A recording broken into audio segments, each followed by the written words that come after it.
ഒരു ഡിസ്റ്റോപ്പിയൻ ലോകം. അവിടെ ഭൂമി തുറന്നുണ്ടാക്കിയ സൈലോയിൽ സൊസൈറ്റിയായി ജീവിക്കുന്നു. ഭൂമിയുടെ സർഫസ് ടോക്സിക് ആയതിനാൽ ആർക്കും തന്നെ ഇതിന് പുറത്തേക്ക് പോകാനാവില്ല. അങ്ങനെ മനുഷ്യജനത 140 വർഷത്തോളം സൈലോയിൽ നിലനിന്ന് പോകുന്നു. ഇത് ആര് നിർമ്മിച്ചതെന്നറിയില്ല, പുറത്ത് എങ്ങനെയാണ് ടോക്സിക് ആയതെന്നറിയില്ല, ഇവിടെയുള്ള ആളുകൾക്ക് എപ്പോൾ ഇതിന് പുറത്തേക്ക് പോകാൻ കഴിയുമെന്നും അറിയില്ല.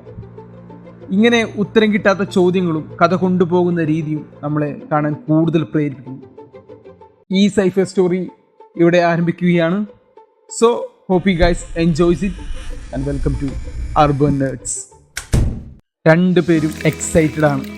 അവർ കാത്തിരുന്ന മെസ്സേജ് ഇന്നാണ് ലഭിക്കുക. അവസാനം പ്രതീക്ഷിച്ചിരുന്ന സന്ദേശം സ്ക്രീനിൽ പോപ്പപ്പായി. റീപ്രൊഡക്ഷന് വേണ്ടിയുള്ള ക്ലിയറൻസ് ലഭിച്ചിരിക്കുന്നു. അവൾക്കിനി പ്രഗ്നൻ്റ് ആവാം, അതിനുള്ള തയ്യാറെടുപ്പുകൾ നടത്താം. സൈലോയിൽ ജനസംഖ്യ നിയന്ത്രിക്കാൻ സ്ത്രീകളുടെ ശരീരത്തിൽ ബർത്ത് കൺട്രോൾ ക്യാപ്സൂൾ സ്ഥാപിച്ചിരിക്കും. അപ്രൂവ് ലഭിച്ചവർക്ക് മാത്രമേ ഡോക്ടറിൻ്റെ സഹായത്തോടു കൂടി റിമൂവ് ചെയ്യാൻ കഴിയൂ. ഭാര്യ ആലിസൺ ഇപ്പോൾ തന്നെ ക്ലിനിക്കിൽ പോയി റിമൂവ് ചെയ്യണം. ക്ലിനിക്ക് തുറക്കാൻ 1 മണിക്കൂർ കൂടിയുണ്ടെന്ന് ഹോൾസ്റ്റൻ അവളെ അറിയിച്ചു. എക്സൈറ്റ്മെൻറ്റ് കൊണ്ട് അവൾക്ക് റൂമിലിരിക്കാൻ കഴിയുന്നില്ല എന്നതാണ് സത്യം. തുറക്കുന്നതുവരെ കഫ്റ്റയിൽ ടൈം സ്പെൻഡ് ചെയ്യാൻ അവർ തീരുമാനിച്ചു. എല്ലാവരും അറിഞ്ഞിരിക്കുന്നു ഈ സന്തോഷ വാർത്ത. കാണുന്നവരെല്ലാവരും കൺഗ്രാറ്റുലേറ്റ് ചെയ്യുകയാണ്. അവർ സീറ്റ് കണ്ടെത്തി ഭക്ഷണമായി ഇരിപ്പായി. അവിടേക്കാണ് ഗ്ലോറിയ വരുന്നത്. ഹോൾസ്റ്റൻ ഷെറിഫാണ്. അങ്ങനെ ഗ്ലോറിയെ നേരത്തെ പരിചയമുണ്ട്. പറയുന്ന കാര്യങ്ങൾ ചെയ്താൽ കുട്ടികൾ ഉണ്ടാകുമെന്ന് പറഞ്ഞു നടക്കുന്ന സ്വഭാവമാണ് അവൾക്ക്. ആലിസിന് വേണ്ടിയുള്ള ഫെർട്ടിലിറ്റി കൗൺസിൽ പ്രൊവൈഡ് ചെയ്യാമെന്ന് പറഞ്ഞുകൊണ്ടാണ് അവൾ ഇപ്പോൾ വന്നിരിക്കുന്നത്. വിശ്വസനീയമല്ലാത്ത കാര്യങ്ങൾ സംസാരിക്കുന്ന ഗ്ലോറിയെ അവൻ്റെ ഭാര്യയുമായി അടുപ്പിക്കാൻ തീരെ താല്പര്യമുണ്ടായിരുന്നില്ല. അവൻ പല രീതിക്കും അവൾ അവിടെ നിന്ന് ഒഴിവാക്കാൻ ശ്രമിച്ചു. അവസാനം അവൻ്റെ പെരുമാറ്റം കൊണ്ട് അവിടെ നിന്ന് പോകേണ്ടി വന്നു. ആലിസന്റെ മനസ്സ് മാറിയാൽ വന്നൊന്ന് കാണുക എന്നു കൂടി പറഞ്ഞു വെച്ചുകൊണ്ട് അവൾ അവിടെ നിന്ന് പോയി. ഇത് അവസാനത്തെ പരിശ്രമമാണ്. ഇതിനു മുൻപേ തന്നെ 2 പ്രാവശ്യം അപ്രൂവൽ ലഭിച്ചിട്ടും കുട്ടികളുണ്ടായില്ല. ആലിസന് ഏകദേശം 38 വയസ്സായിരിക്കുന്നു. അതിൻ്റെ ഭയം അവൾക്കുണ്ട്. 3ാമത്തെ തവണയും അവളുടെ ശരീരത്തിൽ നിന്ന് ഡോക്ടർ ക്യാപ്സൂൾ പുറത്തേക്കെടുത്തു. ക്യാപ്സൂൾ റിമൂവ് ചെയ്ത് 1-2 ആഴ്ചയ്ക്ക് ശേഷം മാത്രമേ ഹോർമോൺ റീസെറ്റ് ആവുകയുള്ളൂ എന്ന് അവരെ അറിയിച്ചു. അങ്ങനെ പ്രഗ്നൻസി ഓപ്പർച്യൂണിറ്റി ടൈമായ 1 ഇയറിൻ്റെ കൗണ്ട് ഡൗൺ സ്റ്റാർട്ടായി. IT ഡിപ്പാർട്ട്മെൻറ്റിലെ സിസ്റ്റം അനാലിസിസ് ആയാണ് ആലിസൻ്റെ ജോലി.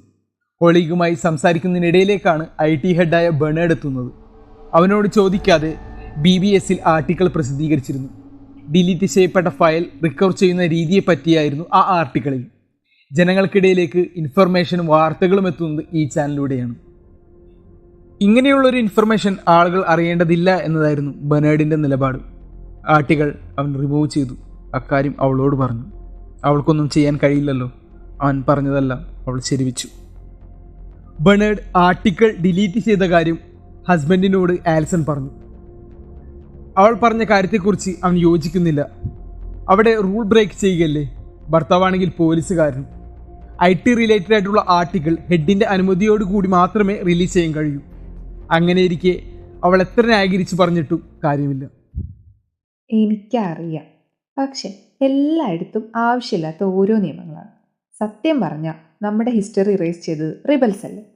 പിന്നെ എന്തിനാ പഴയ കാലഘട്ടത്തിലെ റെലിക് കൈവശം വെച്ചതിന് ഈ ജുഡീഷ്യൽ ആളുകളെ മൈനിൽ പറഞ്ഞുവിടുന്നത്?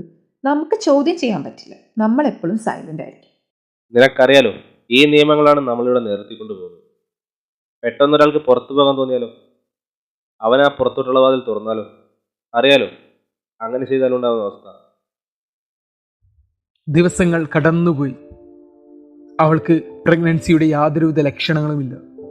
ഓഫീസിൽ പോകുന്ന വഴിക്ക് ഗ്ലോറിയ അവൾക്കായി കാത്തു നിൽപ്പുണ്ടായിരുന്നു. നീ പ്രഗ്നന്റ് ആയില്ലേ? ഗ്ലോറിയ ചോദിച്ചു. ഇല്ല, ഇതുവരെ ആയില്ല.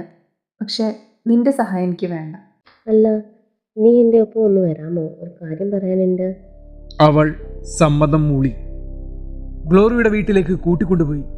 അവരുടെ സംസാരം തുടങ്ങുന്നതിന് മുൻപേ തന്നെ അടുക്കളയിലെ ടാപ്പ് തുറന്നു വെച്ചു. അവളുടെ വീട് ജുഡീഷ്യൽ കീഴിലുള്ള ആളുകൾ ബഗ് ചെയ്തിട്ടുണ്ടെന്നും സംസാരിക്കുന്ന കാര്യങ്ങൾ അവർക്ക് കേൾക്കാമെന്നും അത് തടസ്സപ്പെടുത്താനാണ് ടാപ്പ് തുറന്നു വെച്ചതെന്നും അവൾ വിശദീകരിച്ചു. നിനക്കറിയാമോ, റിബൽ നശിപ്പിച്ചു എന്ന് പറയപ്പെടുന്ന സെർവറിൻ്റെ ഉള്ളിൽ എന്തായിരുന്നു എന്ന്? അതുപോലെ തന്നെ അവർ കത്തിച്ചിരുന്ന പുസ്തകങ്ങളിലും. ഇത് കേട്ടതോടെ അവൾ പരിഭ്രാന്തിയായി. നമ്മളെന്തിനാണ് അണ്ടർഗ്രൗണ്ടിൽ ജീവിക്കുന്നത്? ഇതിന് പുറത്ത് ശരിക്കും എന്താ സംഭവിച്ചത്? ഈ ചോദ്യങ്ങൾ ടാബു ആയിട്ടുള്ളതാണ്. അവർ ചോദിക്കാൻ പേടിക്കുന്നതും. ഞാൻ പോകുന്നു. നിനക്ക് തോന്നുന്നുണ്ടോ നിന്നെപ്പോലുള്ള സ്ത്രീകൾക്ക് കുഞ്ഞുങ്ങളുണ്ടാവാൻ അവർ സമ്മതിക്കുമെന്ന്? എപ്പോഴത്തെ പോലെയും അവൾ അവനോട് കാര്യങ്ങൾ വിശദമാക്കി. പക്ഷേ അവൾ പറഞ്ഞ കാര്യങ്ങൾ ഉൾക്കൊള്ളാനാവുന്നില്ല. ഗ്ലോറിയയ്ക്ക് ഭ്രാന്താണെന്ന നിഗമനത്തിലാണ് അവൻ എത്തിയത്. ഗ്ലോറിയയ്ക്കും കുഞ്ഞ് ജനിച്ചിട്ടില്ല. അതിനുള്ള കാരണങ്ങൾ തേടി നടക്കുകയായിരുന്നു അവൾ ഇത്രയും നാളും. അതുകൊണ്ട് തന്നെ അവൾ പറയുന്നതിൽ എന്തെങ്കിലും ചില സത്യമുണ്ടാവും. ആലിസൺ വിശ്വസിച്ചു. ബർത്ത് കൺട്രോൾ പിൽ റിമൂവ് ചെയ്ത ഏതൊരു കപ്പിൾസിനും ഈക്വൽ ചാൻസസ് ആണെന്നാണ് ഹോൺസൺ വിശ്വസിക്കുന്നത്. അതവളെ പറഞ്ഞു മനസ്സിലാക്കി കൊടുത്തു. ഫ്രീഡം ഡേയുടെ തലേന്ന് ഒരു ജോബ് ഓർഡർ കിട്ടുകയാണ്. ജോർജ് എന്ന വ്യക്തിയുടെ റിപ്പയർ ഷോപ്പിൽ IT സപ്പോർട്ട് വേണമെന്ന് പറഞ്ഞുകൊണ്ടായിരുന്നു അത്. അവൾ അതിന് പോകാമെന്ന് തീരുമാനമെടുത്തു. ഫ്രീഡം ഡേയുടെ അന്ന് ഹസ്ബൻഡിന് ജോലി ഉണ്ടാകും. വീട്ടിൽ ഒറ്റയ്ക്കിരിക്കണ്ടേ എന്ന് കരുതിയായിരുന്നു ആ ഒരു തീരുമാനം. അന്നേ ദിവസം തന്നെ അവൻ്റെ അടുത്തേക്ക് യാത്ര തിരിച്ചു. 140 വർഷങ്ങൾക്ക് മുൻപ് റബൽസ് സൈലോൻ്റെ പുറത്തേക്കുള്ള വാതിൽ തുറക്കാൻ ശ്രമിച്ചിരുന്നു. ഇതിനെതിരെ പോരാടിയ ഫൗണ്ടേഴ്സിൻ്റെ വിജയത്തിൻ്റെ ഓർമ്മയായാണ് ഫ്രീഡം ഡേ ആഘോഷിക്കുന്നത്. ജോർജ് ആലിസിനെ പ്രതീക്ഷിച്ച് നിൽക്കുകയായിരുന്നു. വർഷങ്ങൾക്ക് മുൻപ് ഒരു ഹാർഡ് ഡ്രൈവ് ലഭിച്ചിരുന്നു.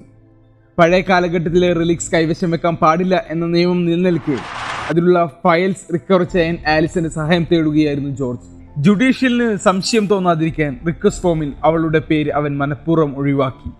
പല പ്രാവശ്യം റിപ്പയർ റിക്വസ്റ്റ് അയച്ചു. പക്ഷേ അവൾ ഒഴികെ ബാക്കി എല്ലാവരും അവിടെ എത്തി.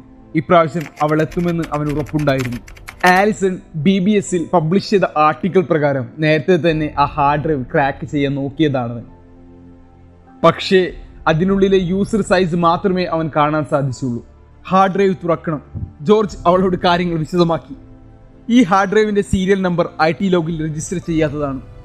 റെബേലിയന് ശേഷമാണ് ഇങ്ങനൊരു രജിസ്ട്രേഷൻ പ്രക്രിയ തുടങ്ങിയത് തന്നെ. അതുകൊണ്ട് ഇതിന് ഏകദേശം 140 വർഷം പഴക്കമുണ്ട്. പഴയ ഹാർഡ് ഡ്രൈവ് ആയതുകൊണ്ട് അതിനുള്ളിലെ പഴയ കാലഘട്ടത്തിലെ കുക്കിംഗ് റെസിപ്പി ആയിരിക്കുമെന്ന് അവൾ വിചാരിച്ചു. ഡ്രൈവ്സിനുള്ളിലെ ഫയൽ കണ്ടെത്തി തരാമെന്ന് അവൾ സമ്മതിച്ചു. അതിനായി കുറേ പരിശ്രമിച്ചു.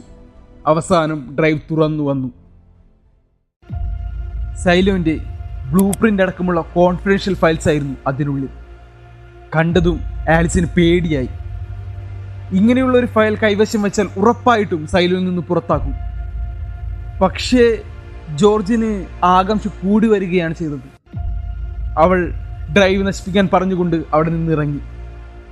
എത്ര ശ്രമിച്ചിട്ടും കുഞ്ഞ് ജനിക്കാത്തതിൽ ആലിസിനെ വല്ലാതെ അലട്ടിയിരുന്നു. അതുപോലെ തന്നെ ഗ്ലോറിയ ചോദിച്ച ചോദ്യവും. അവൾക്ക് വയ്യ എന്ന് കൊളീഗിനോട് പറഞ്ഞുകൊണ്ട് തിരക്ക് പിടിച്ച് ഓഫീസിൽ നിന്നിറങ്ങി നേരെ ഗ്ലോറിയയുടെ വീട്ടിലെത്തി. ഉത്തരം അവളുടെ കയ്യിലുണ്ടെന്ന് പ്രതീക്ഷിച്ചുകൊണ്ട്. ഗ്ലോറിയയ്ക്ക് അറിയാമായിരുന്നു ആലിസൺ തിരിച്ചു വരുമെന്ന്. നമുക്ക് കുഞ്ഞുങ്ങൾ ഉണ്ടാവാതിരിക്കാൻ അവരെന്തിനാ തടസ്സം നിൽക്കുന്നത്? ഗ്ലോറിയ മിണ്ടരുതെന്ന് സൂചന നൽകിക്കൊണ്ട് അവൾ അടുക്കളയിലെ ടാപ്പ് തുറന്നു വെച്ചു. അവൾ കാര്യങ്ങൾ വിശദമാക്കി. സാധാരണയായി ഭർത്താവിനോട് എല്ലാം ഷെയർ ചെയ്യാറുള്ളതാണ്. പക്ഷേ ഈയിടെ നടന്ന കാര്യങ്ങൾ അവനോട് പറയാൻ തോന്നിയില്ല. അവൾ പറയാൻ പോകുന്ന കാര്യങ്ങൾ അവന് ഉൾക്കൊള്ളാനാവില്ല എന്നതാണ് സത്യം. പകരം മാർക്കറ്റിൽ പോകുന്നതിൻ്റെ പേരിൽ ലീവ് എടുക്കുന്നു എന്ന് നുണ പറഞ്ഞു. അങ്ങനെ അവൾ ജോർജിനെ കാണാൻ തീരുമാനിച്ചു. ഹാർഡ് ഡ്രൈവിൽ എന്താണെന്ന് അറിയണം. അവർ ഒരുമിച്ചിരുന്ന് എല്ലാ ഫയൽസും തുറന്നു നോക്കി. അതിലവൾ കണ്ടു സൈലോന്റെ പുറത്തുള്ള മനോഹരമായ കാഴ്ചകൾ. പുറത്ത് മനുഷ്യർക്ക് ജീവിക്കാൻ കഴിയുമെന്ന് അവൾക്ക് ഉറപ്പായി. അങ്ങനെ ഓപ്പർച്യൂണിറ്റി ടൈമായ 1 വർഷം കഴിഞ്ഞു. ഡോക്ടറിനെ കാണാൻ അപ്പോയിൻമെന്റ് എടുത്തിട്ടുണ്ട്. അവൾക്കായി അവൻ ഡോക്ടറിന്റെ അടുത്ത് കുറേ നേരം കാത്തിരുന്നു. അവളെ കാണാതായപ്പോൾ ജോലി സ്ഥലത്ത് അന്വേഷിച്ചു. അവൾ ഓഫീസിൽ ലീവ് പറഞ്ഞിരിക്കുന്നു. പിന്നീട് അവളെ തിരഞ്ഞ് വീട്ടിലെത്തി. അവൾ കസേരയിൽ ഇരിക്കുകയാണ്. തൊട്ടടുത്തുള്ള കസേരയിൽ അവനും വന്നിരുന്നു. എന്നെപ്പോലുള്ള സ്ത്രീകൾക്ക് കുട്ടികൾ ഉണ്ടാവാൻ അവർ ഒരിക്കലും സമ്മതിക്കില്ല. അവർക്ക് വേണ്ടത് പറഞ്ഞത് കേട്ട് അനുസരിച്ച് നിൽക്കാൻ പറ്റുന്ന ആളുകളെയാണ്. ശരീരത്തിൽ നിന്ന് ബർത്ത് കൺട്രോൾ ക്യാപ്സ്യൂൾ റിമൂവ് ആക്കിയത് നമ്മൾ കണ്ടതല്ലേ എന്നവൻ ചോദിച്ചു. ഡോക്ടർ അത് പുറത്തെടുത്തിട്ടില്ല. എനിക്ക് ഉറപ്പുണ്ട്. കാരണം ഞാനിതിപ്പോൾ പുറത്തെടുത്തിട്ടുണ്ട്. അവളുടെ കൈ തുറന്നു കാണിച്ചുകൊണ്ട് പറഞ്ഞു. സ്വയമേ കത്തി ഉപയോഗിച്ച് ശരീരത്തിൽ നിന്ന് ക്യാപ്സ്യൂൾ റിമൂവ് ചെയ്തിരിക്കുകയാണ്. മുറിവിൽ നിന്ന് രക്തമൊഴുകുന്നു. ഇത് കണ്ടതും ഹോൾസ്റ്റൺ ഡോക്ടറെ വിളിക്കാനായി റൂമിൽ നിന്ന് ഓടി. ഡോക്ടറുമായി തിരിച്ചു വന്നപ്പോൾ ആലിസൺ കഫറ്റേരിയയിൽ നിൽക്കുന്നു. പുറത്ത് പച്ചപ്പും നീലാകാശമാണെന്നും നമ്മളിവിടെ പിടിച്ചു കെട്ടാൻ നുണ പറയുകയാണെന്നും പുറത്തെ കാഴ്ചക്കായി ഒരുക്കിയ സ്ക്രീനിൽ ചൂണ്ടിക്കാട്ടിക്കൊണ്ട് അവൾ പറഞ്ഞു. അവൻ അവളെ ശാന്തനാക്കാൻ ശ്രമിച്ചു. അവസാനം അവൾ പറഞ്ഞു, എനിക്ക് ഇതിൽ നിന്ന് പുറത്തു പോകണം. കൂടെയുണ്ടായിരുന്ന പോലീസുകാരൻ വിഷമത്തോടുകൂടി അവളുടെ കയ്യിൽ ഹാൻഡ് കഫ് ധരിപ്പിച്ചു. സൈലോയിൽ ഒരിക്കലും പറയാൻ പാടില്ലാത്ത വാക്കാണ്. അങ്ങനെ പറഞ്ഞാൽ ഏതൊരാളെയും നിയമപരമായി പുറത്താക്കപ്പെടും. അത് പിൻവലിക്കാനും പറ്റുന്നതല്ല. ഹോൾസ്റ്റൺ ഗ്ലോറിയയെയും ജോർജിനെയും ചോദ്യം ചെയ്തു. അവരിൽ നിന്ന് കൂടുതലൊന്നും അവന് ലഭിച്ചില്ല. പക്ഷേ അവന് ഉറപ്പുണ്ടായിരുന്നു, ഇവർ രണ്ടുപേരും കാരണമാണ് ആലിസൺ ഇങ്ങനെയൊരു തീരുമാനമെടുത്തതെന്ന്. അവളെ പൂട്ടിയിട്ട സെല്ലിന് അടുത്തിരുന്നു സംസാരിക്കുകയാണ് ഹോൾസ്റ്റൺ. ഇങ്ങനെയൊരു സംസാരം ഇനി ഉണ്ടാവില്ല. ഞാൻ പുറത്തേക്ക് പോയാൽ എനിക്കൊന്നും പറ്റില്ല. അവർക്ക് സ്ക്രീനിൽ കാണിക്കുന്ന ചേഞ്ച് വരുത്താനുള്ള കഴിവുണ്ട്. അങ്ങനെ നമ്മളെ അവർ ഡിസീവ് ചെയ്യാണ്. അവസാനം ക്യാമറ ക്ലീൻ ചെയ്ത 3 ആളുകളാണ് ആ കിടക്കുന്നതെന്നും നീ പോയാൽ നിന്റെ അവസ്ഥ ഇതുപോലെ തന്നെ ആകുമെന്ന് അവളുടെ പുറകിലുണ്ടായിരുന്ന സ്ക്രീനിൽ കാണിച്ചുകൊണ്ട് അവൻ പറഞ്ഞു. ചിലപ്പോൾ ശരിയായിരിക്കും. അങ്ങനെയാണെങ്കിൽ ഞാൻ എൻ്റെ ജീവിതത്തിലെടുത്ത ഏറ്റവും വലിയ തെറ്റിതാണ്. നീ പറഞ്ഞതുപോലെയാണ് പുറത്തെ അവസ്ഥയെങ്കിൽ ഞാൻ ക്ലീൻ ചെയ്യില്ല. പക്ഷേ ഞാൻ പ്രതീക്ഷിച്ചതുപോലെയാണെങ്കിൽ ഞാൻ ക്ലീൻ ചെയ്യും. എന്നിട്ട് ഞാൻ തിരിച്ചു വരും. ആലിസന് പുറത്തേക്ക് അയക്കേണ്ട ദിവസമായി. അവളെ ക്ലീൻ സൂട്ട് ധരിപ്പിച്ചു. പുറത്തു പോകുന്നതിന് മുൻപേ പറയേണ്ട സ്ലോഗൻ ഹോൾസ്റ്റൺ വിഷമത്തോടു കൂടി പറഞ്ഞു കേൾപ്പിച്ചു. നീ ക്ലീൻ ചെയ്യുമെന്ന് ഞാൻ പ്രതീക്ഷിക്കുന്നു. പുറത്തെ കാഴ്ചകൾ കാണാനായി. ഞാൻ പറയുന്നു, ഇവിടെയാണ് സുരക്ഷിതം, പുറത്തല്ല. അവസാനമായി എന്തെങ്കിലും പറയാനുണ്ടോ എന്നവൻ ചോദിച്ചു. I love you. Love you 3000. അവളെ ഹെൽമറ്റ് ധരിപ്പിച്ച് പുറത്തേക്ക് യാത്രയാക്കി. എല്ലാവരും സ്ക്രീനിന്റെ മുൻപിൽ നിൽക്കുകയാണ്, എന്താണ് സംഭവിക്കുന്നതെന്നറിയാൻ. ക്യാമറ ക്ലീൻ ചെയ്തു. വിഷ്വൽസിന് വ്യക്തത വന്നു. പിന്നീട് അവൾ പയ്യെ നടന്നു നീങ്ങി. കുറച്ച് കഴിഞ്ഞ് എത്തുമ്പോഴേക്കും അവൾ കുഴഞ്ഞു വീണു.